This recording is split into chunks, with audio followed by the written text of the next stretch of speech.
오늘의 주요 뉴스입니다. 코스피 5천 장중 한때지만 진짜 넘었습니다. 이렇게 빨리 올 줄 몰랐는데 어디까지 갈지 살펴봅니다. 여야가 지방선거를 앞두고 뭉치고 있습니다. 진영 간 진검승부 그 속사정을 살펴봅니다. 직전 일본 정상이었던 이시바 전 총리를 채널A가 단독 인터뷰했습니다. 그가 이재명 대통령과 나카이치 총리에게 전하는 말 단독으로 전해드립니다.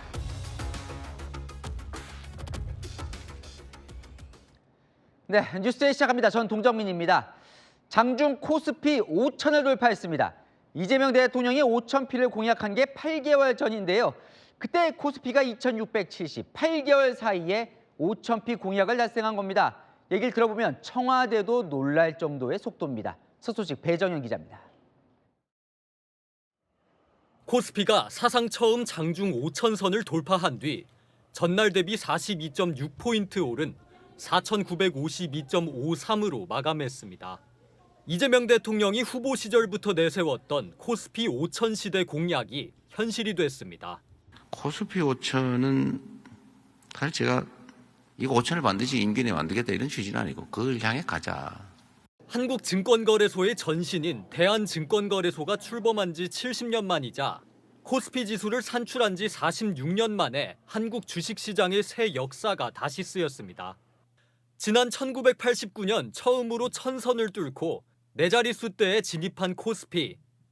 18년 만인 2007년 7월 2000시대를 맞았고 2021년 3000선이 되기까지는 13년 5개월이 걸렸습니다.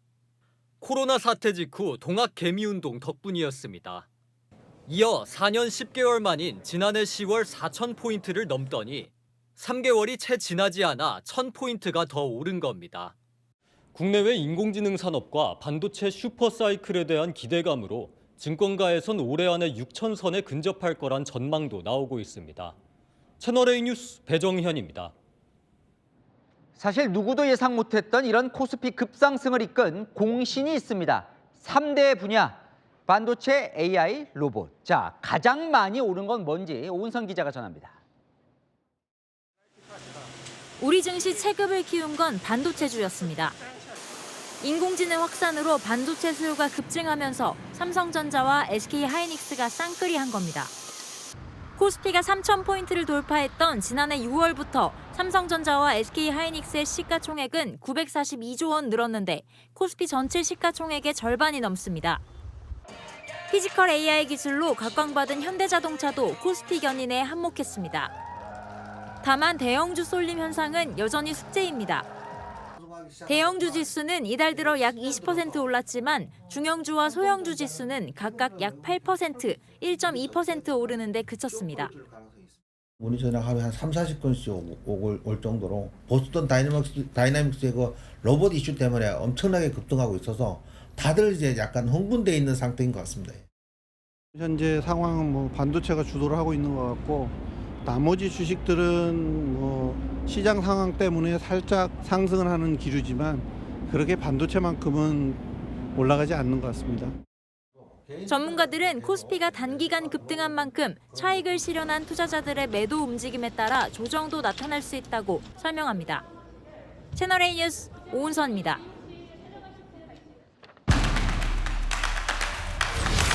네, 안 기자 이현수 경제산업부장 나왔습니다. 가장 궁금한 건 이겁니다. 네. 대체 어디까지 갈 수 있을 것 같나요? 네, 다수의 전문가들과 이야기를 해봤습니다. 한마디로 정리한다면 더 올라가는 걸 의심하는 사람은 없었다. 이렇게 정리할 수 있을 것 같습니다. 어디까지 올라갈 거냐 이렇게 물으면 증권사마다 차이가 있지만 높은 곳은 5천 후반까지도 언급을 했는데요. 다들 관건은 5,000피에 얼마나 잘 안착하느냐에 달렸다고 봤습니다. 안착할 수 있느냐? 네. 어떻게 할 수 있어요? 네, 코스피의 역사를 좀 잠깐 살펴보면요. 1983년 코스피가 공개되고 89년에 1000포인트를 돌파했거든요. 21년 1월 3000포인트 넘은 뒤에 4년 동안 박스권에 갇혀 있었는데 4000이 넘은 뒤엔 3개월여 만에 5000이 된 겁니다. 이렇게 너무 빨리 오르다 보니 이거 거품 아니야? 라는 의심에 대한 증명을 실적, 이런 숫자로 증명을 해야 한다는 건데요. 전문가들은 이 실적이 좋다는 점에 주목을 하고 있습니다. 정말 그래요? 그러니까 진짜로 이거 거품 아니야? 라는 생각이 많은 사람들도 하긴 네. 하던데 실적이 좋아요. 네, 숫자에 주목을 하고 있는데요. 당장 다음 주에는 삼성과 하이닉스, 반도체 투톱의 작년 4분기 본실적이 발표가 됩니다. 최근 기억하시겠지만 삼성전자의 잠정 실적 발표에서 영업이익 20조 기록 세웠던 거 기억하시죠? 본실적 더 높아질 수 있다고 보더라고요. 그리고 4월에는 이제 1분기 실적이 나오게 되는데 그 실적까지 봐야 제대로 평가할 수 있다. 그리고 전문가들은 시장의 예상을 뛰어넘을 수도 있다. 이렇게 보고 있고요.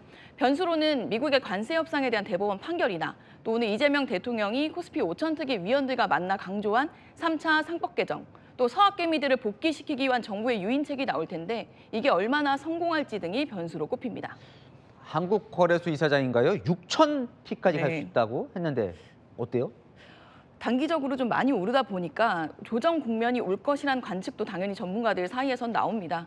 특히 우려하는 건 이 5천이라는 지수를 뜯어보면 상위 쏠림 현상이 분명히 있다는 건데요. 전체 시가총액의 한 약 40%가 삼성, 하이닉스, 현대차 이렇게 상위 3개 기업에 쏠려 있다는 점 때문입니다. 또 증시 숫자만큼 실제 경제 성적표가 따라줘야 하겠죠. 오늘 한국은행이 지난해 경제 성장률을 발표했는데 1% 턱걸이 성장이었는데요. 반도체 등 정보기술 부문을 빼면 0.4%에 불과하다고 말했습니다. 또 환율도 우려되는 부분에 속합니다. 이제 가장 궁금한 부분은 네. 지금이라도 그럼 주식 투자를 해야 하냐 하면 뭐 어느 다양한 분야 해도 되냐 이런 건 것 같아요. 저 지금 반도체에 많이 쏠려 있다 보니 그 부분이 많이 궁금해서 저도 전문가들에게 한번 물어봤습니다. 좀 이 쏠려 있는 구조가 완화될 수 있는 그런 주목할 만한 종목이 있는지요. 특히 반도체, 피지컬 AI는 당연히 긍정 전망을 했고요. 조선 방산주도 언급을 했고 최근 자본시장 활성화 정책에 따른 금융주 그리고 실적 대비 주가가 덜 올랐다고 보고 있는 바이오주 등을 꼽았습니다. 하지만 투자는 본인의 판단으로 신중하게 결정하는 게 원칙이라는 점도 덧붙여 설명드리겠습니다. 대통령도 어제 그렇게 얘기를 하더군요. 네. 네, 이현수 부장이었습니다. 네. 다음 소식입니다. 이 선거가 다가오는 게 느껴집니다. 여야 정치권의 합종 연횡이 시작이 됐습니다. 정청래 민주당 대표 오늘 긴급 기자회견을 열고 조국 혁신당의 전격 합당을 제안했습니다. 지방선거 전에 합당해서 승리하자고요. 조국 대표도 내부 논의를 해보겠다. 부정적이지 않습니다. 이준성 기자입니다. 정청래 더불어민주당 대표가 예정에 없던 기자회견을 열고 조국 혁신당의 6.3 지방선거 전 합당을 제안했습니다. 조국 혁신당에게 제안합니다. 우리와 합칩시다. 이번 6.3 지방선거도 같이 치렀으면 좋겠습니다. 조국 혁신당의 화답을 기다리겠습니다. 다른 최고위원들도 20분 전에야 통보받을 정도로 전격 제안이었습니다. 정 대표 제안 40분 뒤 조국 혁신당 대표도 논의해보겠다며 화답했습니다. 제안의 무게가 결코 가볍지 않기에 숙고했습니다. 조국 혁신당은 정청래 대표님이 언급한 이재명 정부의 성공과 정권 재창출이라는 목표에 전적으로 동의합니다. 정 대표는 어제 오후 조국 대표와 만나 합당 제안 회견 계획을 전달했습니다. 양당은 내부 의견 수렴에 착수했습니다. 민주당은 최종적으로 당원의 뜻을 물어 합당 여부를 결정할 예정이고 조국 혁신당도 다음 주 월요일 당무위원회를 열고 정리된 입장을 낼 예정입니다.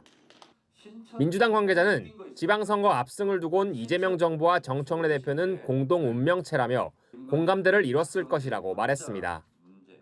여권 관계자는 합당 성사 여부의 키는 조 대표가 어디에 출마할지가 될 것이라고 말했습니다. 조 대표는 서울, 부산시장, 국회의원 재보궐선거 등 모든 가능성을 열어두고 있습니다. 채널A 뉴스 이준성입니다. 이 청와대는 조국 혁신당의 합당과 관련해 이 통합은 이재명 대통령의 평소 지론이라며 정청래 대표에 사실상 힘을 실었습니다. 일부 의원들이 정 대표의 자기 정치 아니냐 이렇게 반발하자 진화에 나선 모습인데요. 그래도 일부 친명들은 정 대표를 향해 절차 문제를 제기하고 있습니다. 이혜주 기자입니다. 정청래 민주당 대표의 조국 혁신당과의 합당 제안 이후 당내에서는 비판 목소리가 쏟아졌습니다. 당내 의견을 묻는 과정이 없었다는 지적이 많았습니다. 당대표가 일방적으로 저렇게 한 거는 절차적으로 봤을 때 매우 유감스럽다는 말씀 다시. 강득구 최고위원은 깊은 자괴감과 함께 심한 모멸감을 느꼈다며 절차와 과정, 당 운영의 원칙에 대한 얘기를 하는 것이라고 지적했습니다. 정 대표의 정치적 의도를 의심하기도 했습니다. 이현주 최고위원은 당대표 개인의 정치 일정, 특히 연임을 염두에 둔 포석이라는 의구심을 지울 수 없다고 비판했습니다. 정 대표가 조국혁신당과 손잡고 당권 연임을 노릴 거라는 해석입니다.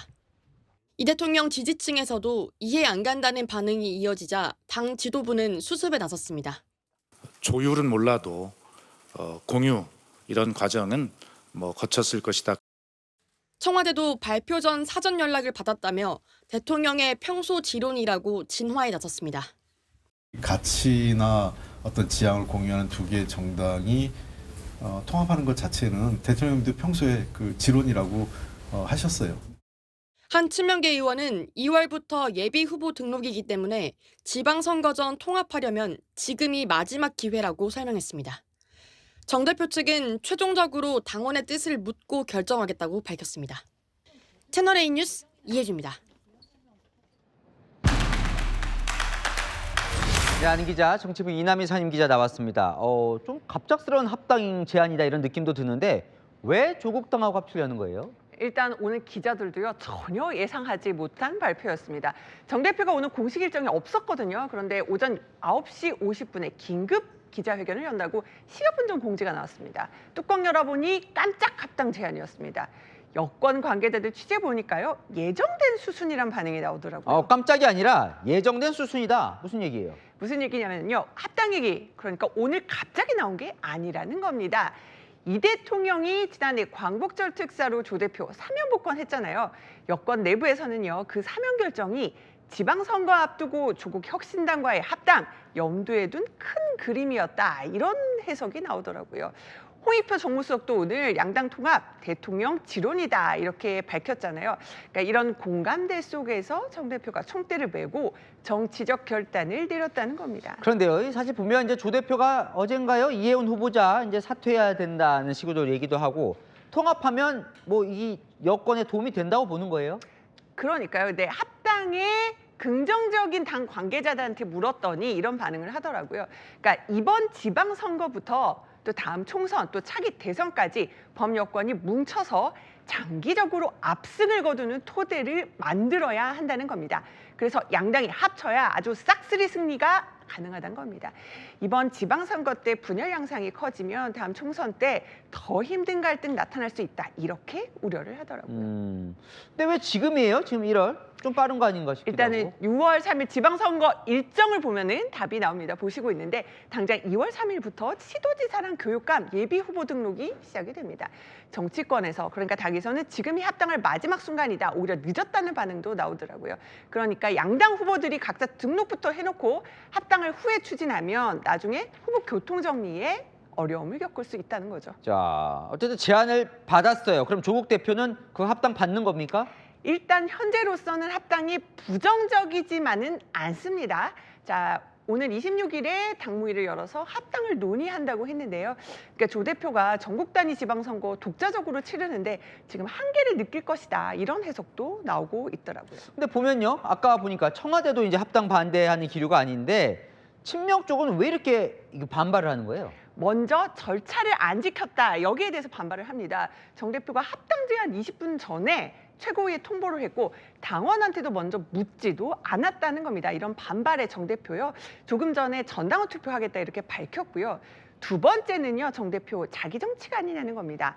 합당으로요. 조국 혁신당 당원들 우군으로 만들어서 당대표 연임에 힘 실으려 하는 게 아니냐 이렇게 의심을 하는 겁니다. 세 번째, 합당이 선거에 과연 도움이 되겠냐 이런 의구심도 제기를 하더라고요. 당장 이현주 최고위원은요. 합당하면 당내 혼란과 중도층 이탈 같은 정치적 부담만 키운다. 그러니까 보수 대결집의 계기만 제공할 수 있는 게 아니냐 이렇게 우려를 하더라고요. 그러니까 둘 다 정말 합쳐질 것 같아요. 일단 아직 넘어야 할 산이 많습니다. 양당 각자 이제 당내 의견 수렴해야 되고요. 당장 조국 대표가 이번 지방선거에서 어디에 출마할지가 합당 성사를 가를 첫 변수가 될 걸로 보입니다. 당내도 논의해야 되고 또 두 당 만나서 실무 협의도 해야 하고 좀 맞습니다. 지켜보죠. 이제 아는 기자 이남희 선임 기자였습니다. 자, 이번엔 야당으로 가보겠습니다. 8일째 단식 중이던 국민의힘 장동혁 대표가 오늘 단식 중단을 선언했습니다. 어제 의원들 만류에도 단식을 고수하던 장 대표. 박근혜 전 대통령이 국회를 찾아 설득하자 이를 받아들였습니다. 최승현 기자입니다. 국민의힘 의원들이 도열한 가운데 박근혜 전 대통령이 국회 로텐더홀로 들어옵니다. 8일째 단식 중인 장동혁 국민의힘 대표를 찾아왔습니다. 계속 누워있던 장 대표 의자에 앉습니다. 물과 소금만 드시면서 단식을 하신다는 언론 보도를 보고서 많은 걱정을 했습니다. 이어 단식을 멈춰달라 권유한 뒤 재차 확약을 받습니다. 국민들께서는 대표님의 진정성을 인정할 것입니다. 오늘 이 자리에서 이제 단식을 그만두겠다 이렇게 약속을 해주셨으면 합니다. 오늘 멈추시는 것으로 그렇게 알겠습니다. 그렇게 믿고 가겠습니다. 장 대표가 박 전 대통령을 만난 건 취임 이후 처음. 박 전 대통령이 국회 내 본청을 찾은 것도 2016년 탄핵 이후 10년 만입니다. 박 전 대통령이 떠난 후 눈물을 보인 장 대표.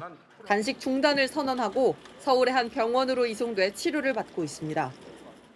함께해 주신 모든 분들께 감사드립니다. 그리고 그 응원하는 마음을 잊지 않겠습니다. 송원석 원내대표를 예방한 홍익표 신임 대통령 정무수석은 대통령께서도 제게 빠른 시일 내 병원 방문을 말씀하셨다면서 국민의힘 지도부와 상의해 빠른 시일 내 가겠다고 했습니다.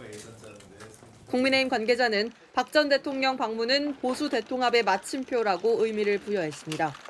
채널A 뉴스 최승현입니다. 자, 지금 옆에 보고 계신 인사들 공통점이 뭘까요? 장동혁 대표 단식장을 찾은 인사들입니다. 이 장 대표 특검법은 받아내지 못했지만 야권도 좀 결집하는 모양새인데요. 자, 일단 개혁신당과의 이 공동투쟁에 관심이 쏠립니다. 남영주 기자입니다. 이준석 개혁신당 대표, 국민의힘과 공동투쟁에 강한 의지를 드러냈습니다. 최대한 빨리 그런 것에 임할 수 있도록 하겠습니다. 만약에 성사된다면은 상당히 강력할 거로 보입니다. 국민의힘도 장동혁 대표 단식 종료 후 의원총회를 열고 결집의 뜻을 모았습니다. 김영삼 전 대통령의 단식이 당시 야당과 민주화 세력을 결집하는 결정적인 계기가 되었고 이제 더 이상 내홍은 하지 말고 이를 계기로 우리 보수가 결집해서 지방선거에서 승리하자. 유승민 전 대표를 포함해 오세훈 서울시장과 김문수 전 대선 후보 등이 단식장을 찾으며 통합의 계기를 마련했단 겁니다. 국민의힘 관계자는 지지층 결집을 토대로 중도나 개혁 보수까지 확장할 수 있는 가능성이 열렸다고 평가했습니다. 하지만 지방선거 연대까진 갈 길이 멀다는 관측도 많습니다. 윤호개인에서 탈피해야 된다 봅니다. 저희는 관심이 없습니다. 지금 선거연대에는. 현 지도부가 전륜, 그것을 전제로 모든 정치행위를 하는 게 시작이 돼야 된다고 생각합니다. 채널A 뉴스 남영주입니다. 자, 아는 기자 정치부 손인혜 기자 나왔습니다. 장동혁 대표가 단식을 중단했는데 네. 박근혜 전 대통령이 등장하면서 중단이 됐어요. 네, 참 독특한 상황입니다. 그동안 정치인 단식이라고 하면 주로 쓰러져서 병원으로 실려가고 긴 시간 버티다가 중단하는데 장동혁 대표는 달랐습니다. 박근혜 전 대통령의 권유를 받고 본인의 의지로 8일 만에 단식을 그만뒀습니다. 그러니까 박 전 대통령이 일종의 이제 출구 전략이 된 건데 네. 이게 되는 건가요, 전략이? 외부에서 답을 찾지 못하니까 이제 내부에서 해결한 것으로 보입니다. 장 대표가 요구한 쌍특검을 해결해 줄 수 있는 건 민주당입니다. 그런데 민주당에선 아무런 답도 없고 심지어 찾아오지도 않는 상황이었죠. 단식 목적 달성이 사실상 불가능한 상황인데 건강 상태가 급속도로 악화되면서 오늘은 진짜 마지막, 무조건 강제로라도 싣고 가야 한다는 게 지도부 기류였습니다. 그런데 박근혜라는 카드가 등장한 겁니다. 박 전 대통령이 탄핵 이후 국회에 처음 왔다던데 이게 어떻게 오게 된 거예요? 네, 사실 장 대표 측은 오래전부터 박 전 대통령과의 만남에 상당히 공을 들였습니다. 저희가 취재를 해보니까요. 그걸 아는 박 전 대통령, 단식이 일주일 넘으면 위험하다, 몸이 더 상하기 전에 말려야 한다면서 오늘 올라가겠다 결단했다고 합니다. 박 전 대통령 측은 단식을 말릴 수 있는 사람은 이재명 대통령과 박근혜 전 대통령 두 사람인데 박 전 대통령이 결단한 것이라고 했습니다. 근데 아까 제가 질문했던 건데 박 전 대통령이 이 출구 전략이 될 수는 있는 거예요? 네, 장 대표 측은요, 박 전 대통령이 보수 적통의 상징성이 있다고 의미 부여를 하고 있습니다. 당내에서는요, 이런 해석도 나옵니다. 박 전 대통령 수사를 하고 탄핵시킨 게 윤석열, 한동훈 두 사람 아니냐, 자연스럽게 두 사람과 절연할 수 있는 상황이 됐다고요. 장 대표 입장에서는 이 두 가지 숙제를 동시에 해결할 수 있다는 거죠. 박 전 대통령 입장에서도 당식을 중단시키면서 이 건재함을 과시했다고 볼 수 있는데요. 하지만 반론도 만만치 않습니다. 쌍특검을 받아내지도 못하고 빈손으로 회군한 것 아니냐, 얻은 게 없다는 거죠. 박 전 대통령 측을 찾은 것도 이 보수 확장의 한계를 드러낸 게 아니냐는 비판도 나옵니다. 근데 이제 보면 이제 여당, 민주당과 조국혁신당이 지금 합당 논의를 하고 있는 거잖아요. 네. 보수도 뭔가 좀 뭉치는 분위기입니까? 이 장대표 대표로서는요, 일단 고비는 넘기고 통합의 단초를 찾았다는 의미는 있어 보입니다. 단식 직전을 돌이켜보면요, 한동훈 전 대표 제명 이슈가 겹치면서 완전히 코너에 몰린 상황이었잖아요. 그런데 이번 단식 기간 장 대표를 비판했던 인사들이 다 찾아왔습니다. 전혀 접점이 없었던 유승민 전 의원까지요. 이준석 대표와는 확실한 연결고리를 만들어냈습니다. 그러니까 한동훈 전 대표 빼고는 다 왔다고 볼 수 있습니다. 근데 이제 핵심은 이거예요. 그 온 사람들이 네. 실제로 다 뭉칠 수가 있는 거예요? 예, 현재로서는 쉽지 않아 보입니다. 본질이 달라진 게 없다는 건데요. 오늘도 오세훈 시장과 이준석 대표, 윤 전 대통령과의 절연 강하게 요구했습니다. 한동훈 전 대표 제명 문제도 여전히 남아 있습니다. 내일이 한 전 대표 윤리 재심의 청구 마지막 날인데요. 안 할 것 같죠? 다들 예상했던 대로 장 대표가 다음 주 월요일 최고위에서 제명을 확정하면 또 시끌시끌하겠죠. 윤 전 대통령과의 절연, 그리고 한 전 대표 제명, 강성층과 중도층 사이에 놓인 장 대표의 숙제는 여전합니다. 자, 어떻게 풀지 한번 지켜보죠. 하는 기자, 손인혜 기자였습니다.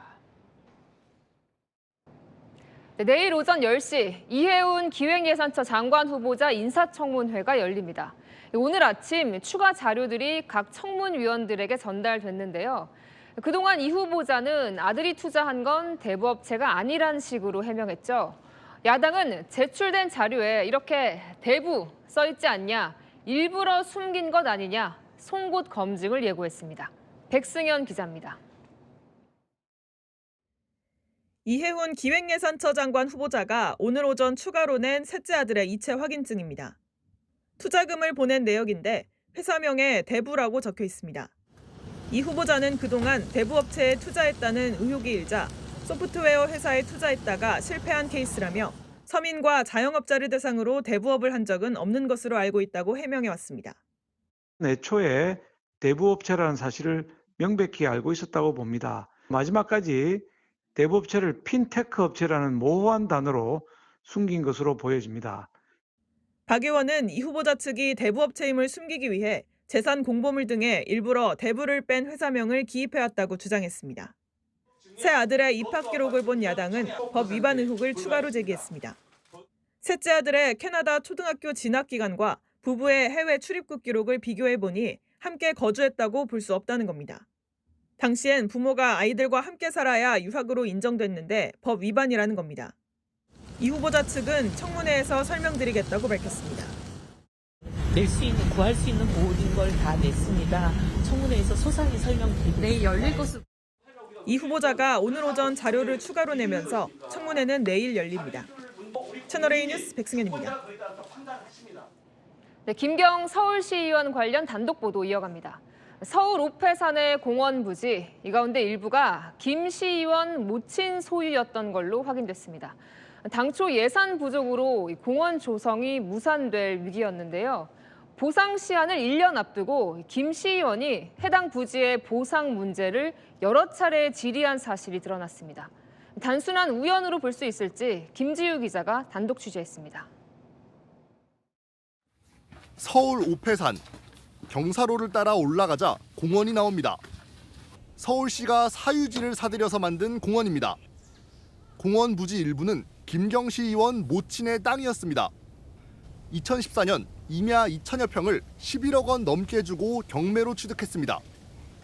1980년대부터 공원 조성 계획이 있었지만 예산을 확보 못해 계속 조성이 미뤄지고 있었습니다. 2020년 일몰제로 공원 조성이 취소될 상황이었는데 1년 전인 2019년 10월에 보상 대상 예정 부지에 포함됐습니다. 그런데 김경 시의원이 1년 전부터 일몰제 대상 공원 부지 보상 문제를 해결하라며 수차례 질의한 기록이 남아 있습니다. 서울시를 상대로 보상 대상 지역 목록을 달라고 합니다. 제가 민원을 받았을 때 또 취소가 되고 그런 경우들이 있더라고요. 토지 보상 그 지역에 대한 그 리스트를 좀 요청드리도록 하겠습니다. 보상용 예산 확보를 요구하기도 했습니다. 보상 계획이 예산이 없어요. 중기 지방재정 계획에 예산이 없다는 말씀. 모친 땅은 2020년 11월 소유권이 서울시로 넘어갔습니다. 토지 매입 보상이 이뤄진 겁니다. 모친 땅 등기에는 이 땅을 김 시의원의 아파트 등을 담보로 대출받아 취득했다고 나옵니다. 김 시의원의 의정 활동이 모친 토지 보상을 앞당기는 데 영향을 미친 것 아니냐는 의혹이 제기됩니다.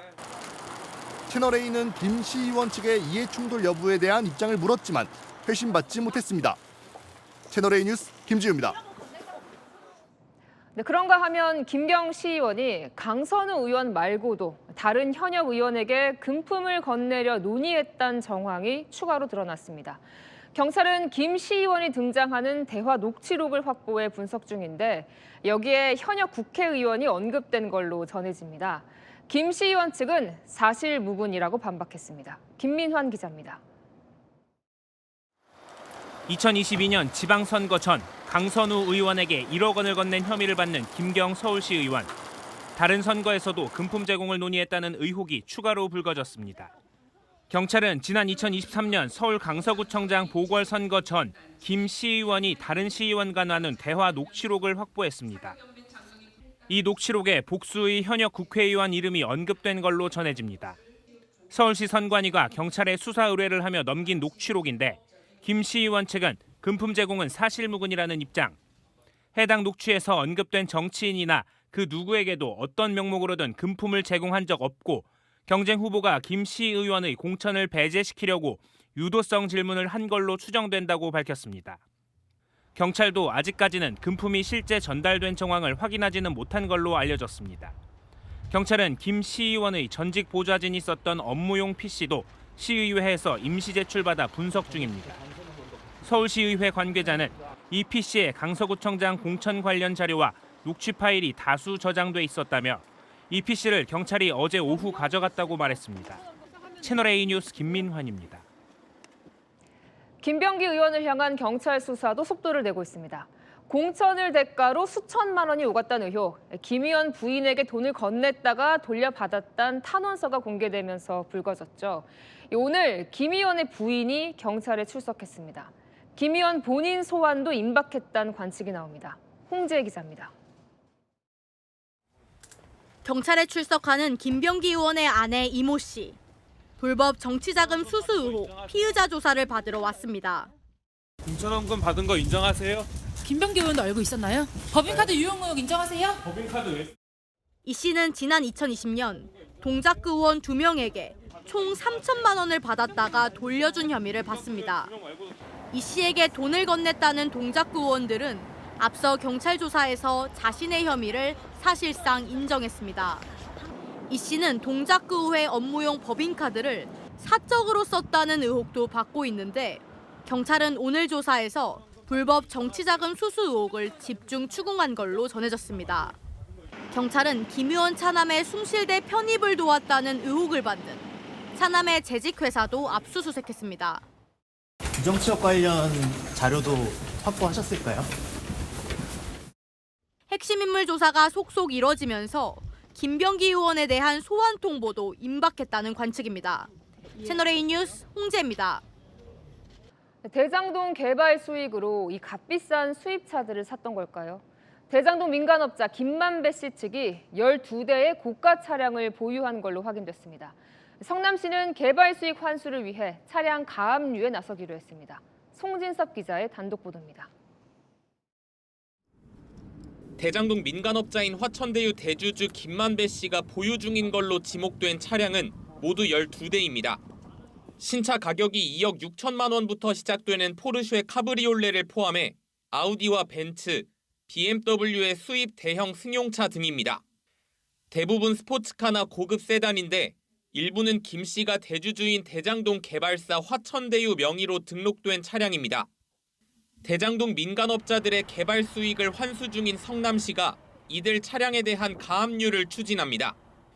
다른 대장동 민간업자 남욱 변호사와 정영학 회계사의 차량도 가압류 신청 대상입니다. 이들 소유로 지목된 차량의 현재 가치만으로도 7억 원이 넘는다는 게 성남시 판단. 성남시는 이들 차량 상당수가 대장동 개발 수익으로 사들였다고 의심하고 있습니다. 성남시 관계자는 민간업자들이 2019년부터 2022년 사이에 배당금을 타낸 뒤 고가 차를 구매한 걸로 보인다고 설명했습니다.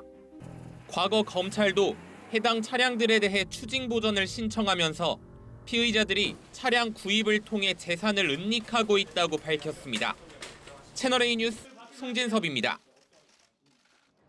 바다가 얼어 뱃길이 막힐 정도로 추운 날씨가 계속되고 있습니다. 급기야 얼음을 깨고 뱃길을 여는 쇠빙선까지 등장했는데요. 조현진 기자입니다. 서해 바다와 한강을 연결하는 아라뱃길. 연일 이어지는 강추위에 얼음밭으로 변했습니다. 선박 한 척이 얼음을 깨고 앞으로 나아갑니다. 쇠빙선으로 변신한 수자원 공사의 다목적 선박입니다. 선박이 안전하게 항해할 수 있도록 뱃길을 만드는 겁니다.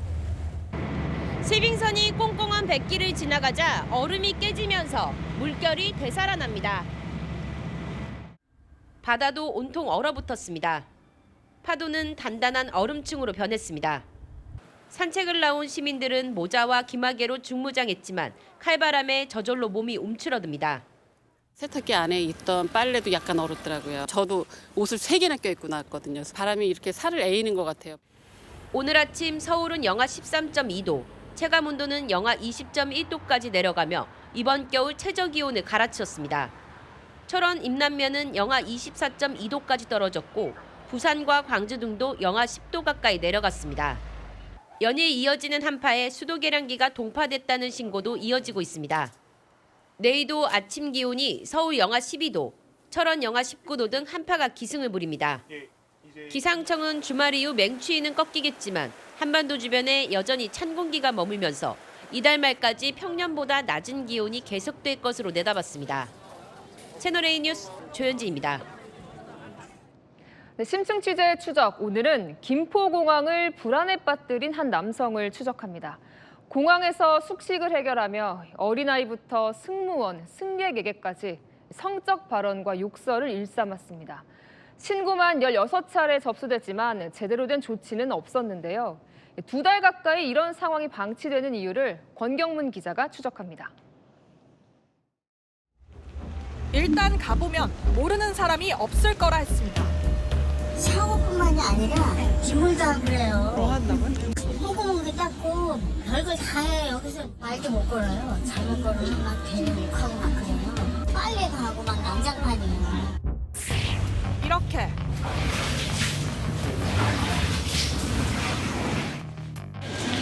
씻고 있어요? 물소리 들리죠. 영웅이 있으면 되는데 승객들하고 이제 시비도 붙고. 또 이렇게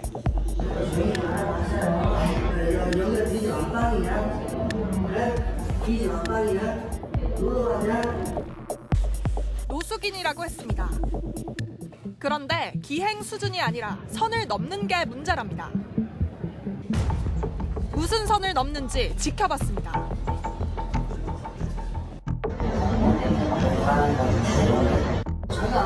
아저씨, 나 때문에 봤어요? 여성 속옷을 내건 이 카트를 끌고 종일 공항을 돕니다. 매장에 들어가 피부 관리 시제품을 바르는 것도 꾸준합니다. 갑자기 멈춰서 내뱉은 한마디. 아무래도 자신을 지켜본다는 걸 아는 눈치입니다. 따라다니세요, 너머리처럼. 어디 가는 거지? 놓친 것 같은데? 취재진을 바꿔 다시 지켜봅니다. 문제의 행동이 나오기 시작합니다. 갓난 아이와 있는 엄마들이 경직됩니다.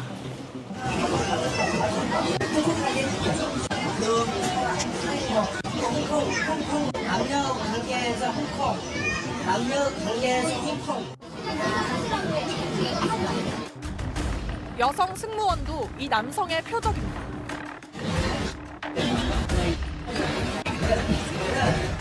만족감을 줘야 돼. 만족감을 안 주면 안 올라가.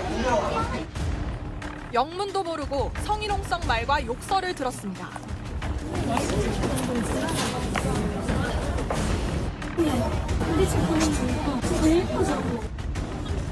어린 아이들도 위협 대상입니다.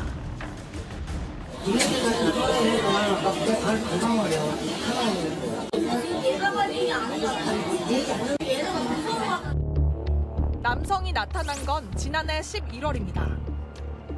2달간 이 남성 관련 신고만 16건 들어왔습니다. 정식 입건된 건 1건입니다.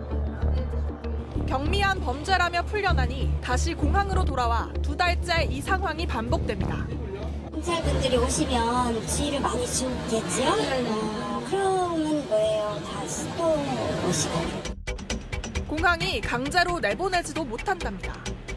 내가 여기 비행기 조금 있으면 탈 거다라고 얘기를 하시니까 더 이상 어떻게 저희도 뭐 손쓸 방법은 없더라고요. 아무래도 직접 물어봐야겠습니다.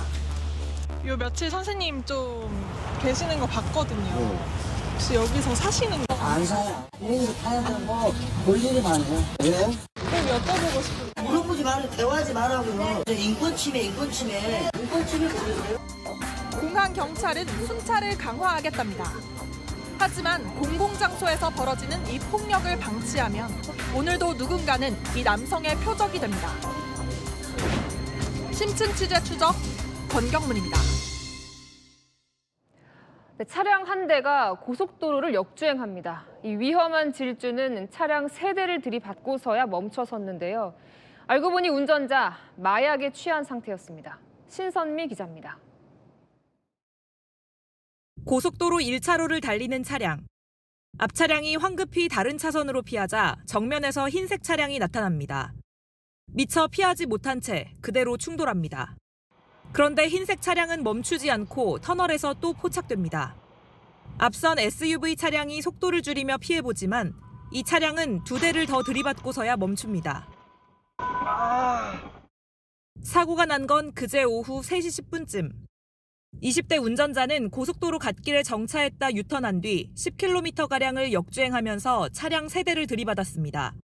상대 차량 탑승자 6명이 다쳐 병원에 이송됐습니다. 가해 운전자는 횡설수설하며 이상한 모습을 보였고 수상히 여긴 경찰이 차량 내부를 살펴보니 대마가루 3g이 나왔습니다. 역주행한 게 뭐 일상적인 일은 아니기 때문에 수색을 좀 진행을 했는데 대마가루하고 흡입 도구를 좀 확인을 하게 된 겁니다. 운전자는 대마를 흡입한 뒤 운전대를 잡았다고 실토했고 경찰은 현행범으로 체포해 조사 중입니다. 채널A 뉴스 신선미입니다. 네, 전국 곳곳에서 대형 산불 피해가 잇따르고 있습니다. 건조한 데다 강한 바람을 타고 불이 번지면서 진화에 애를 먹었습니다. 공국진 기자입니다. 산 정상이 붉은 화염에 휩싸였습니다. 능선을 따라 시뻘건 화선이 길게 늘어섰습니다. 소방대원들이 불길을 향해 연신물을 뿌립니다. 야산에 불이 났다는 신고가 접수된 건 어제 오후 3시 30분쯤. 민가에서 시작된 불은 강한 바람을 타고 인근 야산을 덮쳤습니다. 나무보야 됐어요. 그 나무에 확 붙어가지고 그 옆에가 바로 사이지 않습니까? 바람이 엄청 불었거든요. 불길이 빠르게 번지면서 산불 대응 2단계에 이어 국가소방동원령까지 발령되기도 했습니다. 밤샘 진화 끝에 불은 19시간 30분 만에 잡혔지만 축구장 70개 면적에 달하는 산림 48헥타르가 잿더미가 됐습니다. 부산에서도 타일 공장에서 시작된 불이 야산에 번졌습니다. 강한 바람에 진화에 애를 먹었고 한때 인근 리조트 투숙객들에게 대피 명령이 내려지기도 했습니다. 15시간 만에 큰 불이 잡혔지만 10헥타르 넘는 산림이 탔습니다. 오늘 오후엔 경남 진주에서도 산불이 발생해 산림과 소방당국이 진화 작업을 벌였습니다. 현재 동해안과 일부 남부 지역을 중심으로 건조특보가 발효 중입니다. 산림당국은 작은 불씨도 대형 산불로 확산할 위험이 있다며 불씨 관리에 주의할 것을 당부했습니다. 채널A 뉴스 공국진입니다. 고속도로를 달리다 보면 졸음 주의 문구 자주 보게 되죠. 올해 시작한 지 한 달도 채 안 됐는데 벌써 고속도로 위에서만 졸음 운전으로 18명이 숨졌습니다. 이 겨울이 더 위험하다는데 무엇을 조심해야 하는지 김지윤 기자가 전해드립니다. 깜깜한 터널 안 비상 깜빡이를 켠 차량들 뒤로 화물차 한 대가 속도를 줄이지 못하더니 그대로 들이받습니다. 이 사고로 화물차 운전자인 30대 남성이 숨졌습니다. 원인은 졸음 운전이었습니다. 올해 1월 한 달 동안 고속도로 교통사고로 숨진 사람은 모두 23명. 지난해 같은 기간보다 15명이 늘었습니다.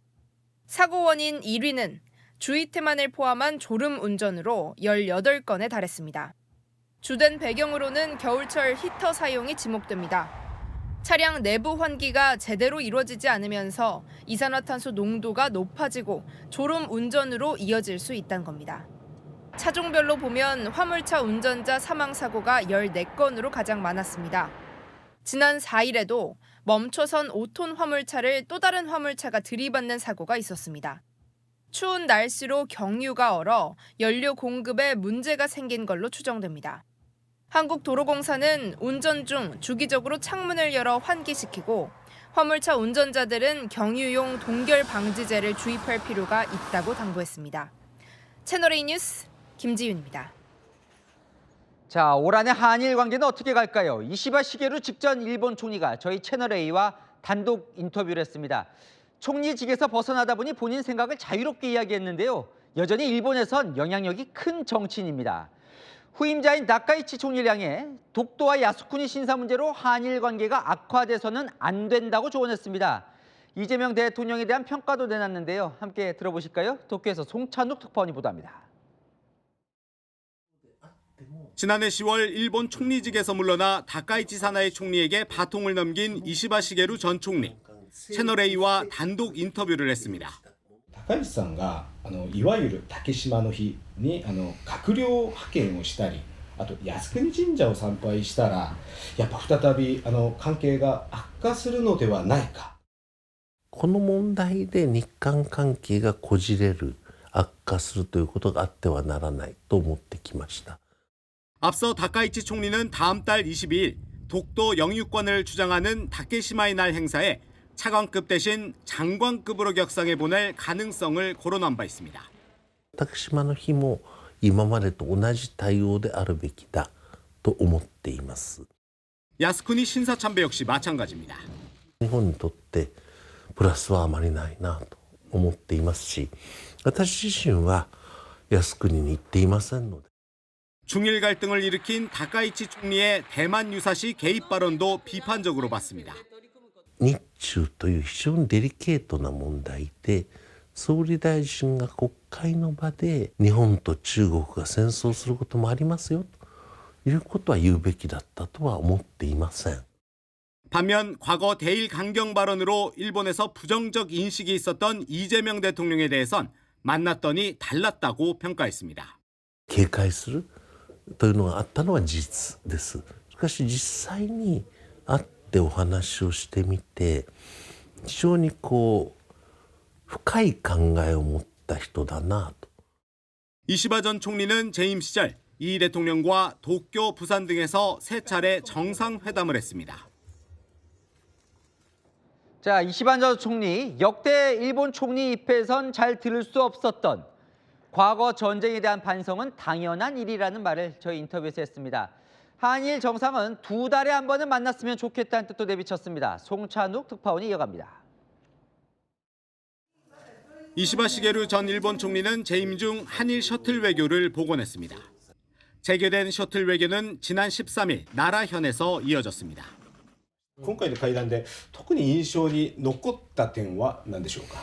シャトル外交をこれから先も続けていくとで日韓の連携をさらに密にしていく。 한일 관계와 관계없이 셔틀 외교는 중단 없이 빈번하게 이루어져야 한다고 당부했습니다. シャトル外交が状況がどうであっても2ヶ月に1回とかだって日帰りできますからね。それはもうこれから先我が日本国にとって一番大事なのは日韓関係だと思っていますので。 일제강점기 조세이탄광 수몰 사고 유해 신원 확인에 한일이 합의한 것에 대해선 인도적 문제라고 강조했습니다. これを歴史問題と一緒にするのはあまり正しいと私は思っていません。 지난해 8월 패전 80년을 맞아 총리로서 13년 만에 반성을 공개적으로 언급한 이시바 전 총리는 인터뷰에서도 과거 전쟁에 대한 반성을 강조했습니다. 2012년 아베 신조 전 총리가 집권한 이후로 자민당 출신 총리들은 반성이란 언급을 안 해왔습니다. あの戦争はものすごく多くの犠牲が生じたものです。そのことを反省するのは私は当たり前のことだと思っています。言わない方がおかしいと思います。 한일 양국은 앞으로 한미, 미일 간의 동맹에 준하는 관계가 돼야 한다고도 했습니다. 日本と韓国の政治あるいは韓国の軍隊、日本の自衛隊、それの信頼関係というものはもっと高めていかねばならない。 이시바 전 총리는 총리직 재도전 가능성도 열어두며 한반도 역사를 공부하면서 노력하고 있다고 말했습니다.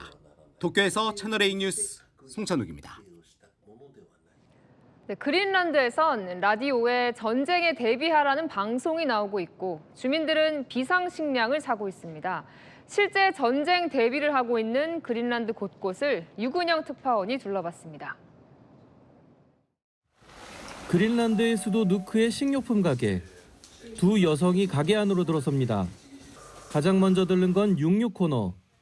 생고기 대신 오래 보관할 수 있는 냉동고기를 담습니다. 계란 같은 식재료들은 진열대가 비어버렸습니다. 그린란드 정부가 주민들에게 미국의 공습에 대비해 5일치 식량을 확보하라고 권고한 뒤 벌어진 현상입니다. Before Trump, we live easy, yeah, no worries, no scaries.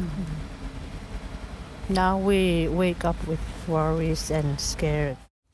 집으로 돌아오는 길, 라디오에선 전쟁 대비를 서두르라는 안내 방송이 흘러나옵니다. 주민들은 건전지며 양초, 화로까지 구매하고 대피용 배낭까지 챙겨놨습니다. This is not joke anymore. So we began to prepare more with the. I brought a gas fire yesterday. I have 2 bags now, and also for the clothes and warm clothes if it's necessary to escape somewhere. 이누이트 전통 생활 방식을 고수하는 원주민들은 물개고기와 고래고기를 최대한 비축합니다. I'm not even going into that 5 days because tomorrow I will check again, and otherwise I will check family if anybody have caught. 평화롭던 누크 항구엔 관광객을 실어 나르는 페리 대신 바삐 오가는 군인들과 해군 함정이 긴장감을 고조시킵니다. 그린란드 누크항에 정박된 덴마크의 해군 함정입니다. 이 함정은 누크 주변 해안을 상시적으로 순찰하면서 군사적 충돌에 대비하고 있습니다. 그린란드 주민들이 원하는 건 평소 그대로의 그들의 삶입니다. You would like to have a national security, including us. Yeah, trade with us, but not help us.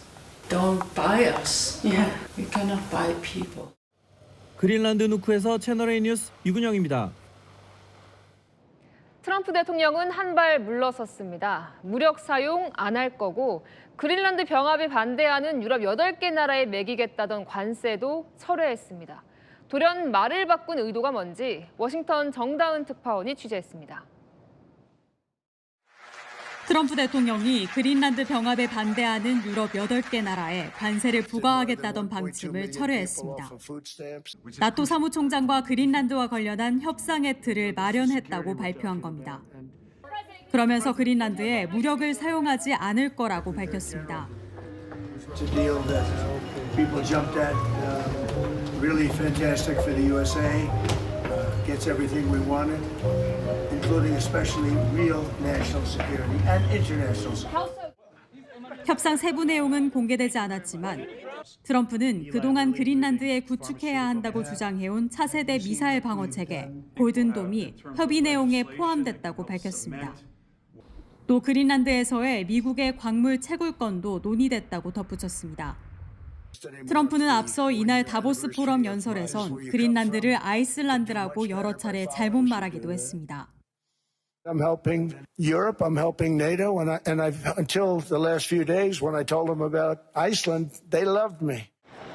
트럼프가 관세와 무력 옵션을 철회한다고 발표하자 미 증시는 상승세로 마감했습니다. 미 증권가에선 트럼프가 관세 전쟁 때처럼 강경책을 내놨다 셀 아메리카 현상이 나타나면 겁먹고 물러서는 이른바 타코 현상이 나타난 것이라고 분석했습니다. 워싱턴에서 채널A 뉴스 정다은입니다. 학교 폭력 영상에 일본이 충격에 휩싸였습니다. 주변 학생들 일부는 말리긴커녕 방관하는 모습이었습니다. 장하연 기자입니다. 교복을 입은 학생들이 화장실에 모여 있습니다. 누군가 시작을 알리자 무지막지한 폭력이 이어지고 주변 학생들은 말리기는커녕 환호성을 지릅니다. 지난달 19일 일본 도치기현 한 고등학교에서 발생한 학교 폭력 장면입니다. 올 초 SNS를 통해 영상이 확산되며 일본 사회가 충격에 빠졌습니다. 한 학생이 다른 학생의 목을 뒤에서 조른 채 즐거워합니다.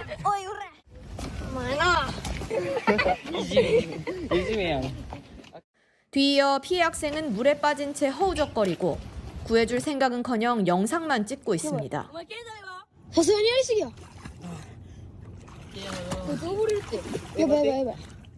지난해 11월 일본 오사카시에서 발생한 일로 마찬가지로 SNS를 통해 최근 공개됐습니다.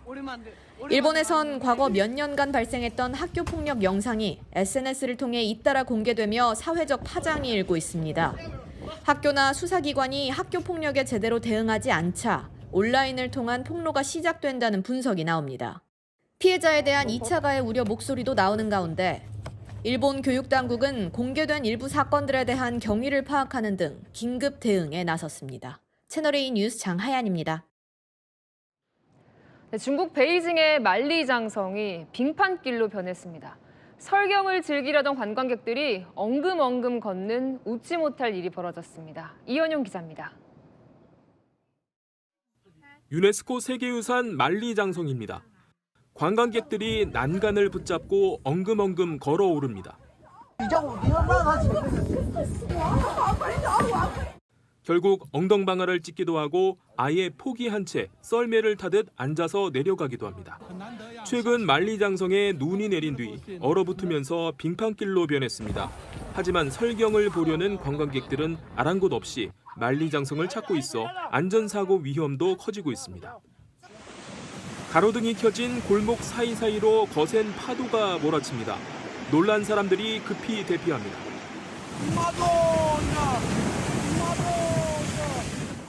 재난 영화의 한 장면처럼 도시가 순식간에 물바다로 변합니다. 해안가 식당에도 물이 덮쳐 엉망진창이 됐습니다. 이탈리아 지중해의 관광 명소 시칠리아 섬의 모습입니다. 최근 폭풍 해리가 이탈리아 남부를 강타하면서 홍수 피해가 났습니다. 이탈리아 소방당국은 사흘간 팔레르모 항구 일대 등에서 1,600건이 넘는 수색 구조 작업을 벌였다고 밝혔습니다. 마트에서 고기를 고르던 남성, 황급히 뒤돌아 커다란 고기 덩어리를 옷 속에 감춥니다. 주변의 시선을 의식한 채 엉거주춤한 자세로 서 있더니 황급히 달아납니다. 마트 직원은 이 남성이 다른 고기류와 와인까지 훔친 것을 확인하고 경찰에 신고했습니다. 마트 주인은 물건이 바닥으로 떨어지지 않도록 남성의 바지가 막혀 있었다고 전했습니다. 채널A 뉴스 이현용입니다. 서울 강남 거리에 새로 생긴 흡연 부스가 논란입니다. 연초형 흡연자 부스는 밀폐형인데 전자담배 흡연자는 개방형으로 만들었습니다. 이렇게 만든 이유가 있다는데요. 김승희 기자가 취재했습니다. 서울 테헤란로에 설치된 흡연 부스입니다. 일반 담배용과 전자담배용 공간이 나누어져 있습니다. 전자담배용 흡연 부스입니다. 이 유리로 밀폐된 일반 담배용 부스와 달리 이렇게 겉면이 절반쯤 뻥 뚫려 있습니다. 부스 한 개를 설치하는 데 드는 돈은 약 1억 원. 구청 측은 냄새가 배는 게 싫어서 밀폐형 부스를 꺼리는 전자담배 흡연자를 유인하려고 고민한 결과라는 설명. 개방형 부스도 공기 흡입기를 설치해 간접 흡연 우려도 줄였다는 설명입니다. 시민 의견을 들어봤습니다. 왜 이쪽은 개방이 돼 있죠? 지나가니까 냄새가 너무 나는데. 연기가 너무 몸에 안 좋더라고요. 밀폐형으로 같이 하는 게 좋다고 생각. 개방형 부스 옆에서 전자담배를 피우는 모습도 보입니다. 옆에 부스가 있는데 왜 밖에서 피우시는 전문가들도 개방 구조로 인한 간접 흡연 가능성을 우려합니다. 들어있는 화학 물질이나 발암 물질은 그대로 간접 흡연으로 노출될 거기 때문에 그거에 대한 피해는 여전히 있을 거죠. 간접 흡연 피해도 줄이고 흡연자도 유인 가능한 대안을 찾아야 한다는 지적도 나옵니다. 채널A 뉴스 김승입니다. 네, 오늘 정말 추웠죠. 추위를 잊은 늠름한 우리 군 만나보시겠습니다. 거친 바다에서 국민의 생명을 지키는 해군 해난구조전대 SSU입니다. 박선영 기자가 혹한기 훈련 현장에 다녀왔습니다. 반소매 반바지 차림의 SSU 대원들. 강력한 한파에 하얀 입김을 내뿜으며 힘차게 달립니다. 딥시 달구가! 딥시 달구가! 딥시 달구가! 장마를 내쳐나갈 대원정예! 특수부대 SSU는 해상 인명구조와 침몰한 선박수색 등 국가적 해양재난 현장에서 활약해 바다의 119라 불립니다. 한겨울 바다 위 임무 수행 능력을 높이기 위해 고무보트를 타는 훈련이 이어지고 얼음장 같은 겨울바다에 주저없이 뛰어듭니다.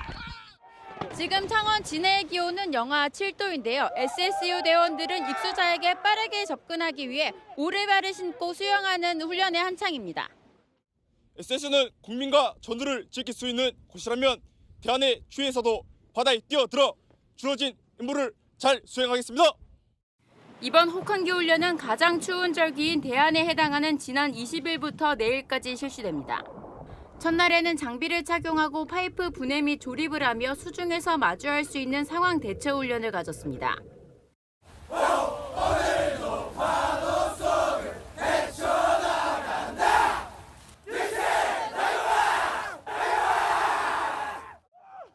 채널A 뉴스 박선영입니다. 오늘 서울 아침 체감 영하 20도로 올겨울 들어 가장 낮았는데요. 특히 이번 추위는 6일 연속 영하 10도 아래로 떨어지며 맹위를 떨치고 있습니다. 한파특보는 전국 대부분 지역에 유지되고 있습니다. 내일도 많이 춥습니다. 서울 아침 영하 12도, 춘천은 영하 16도입니다. 낮에는 서울 영하 1도, 강릉 2도 예상됩니다. 추위는 주말에도 이어져서 서울 아침 영하 11도까지 떨어지고요. 다음 주에야 추위가 다소 누그러집니다. 서해안은 내일 오전까지 1에서 5cm의 눈이 더울 텐데요. 밤에는 서울 등 중부에도 1cm의 눈이 내립니다. 날씨였습니다. 뉴스에 마칩니다. 시청해주셔서 감사합니다.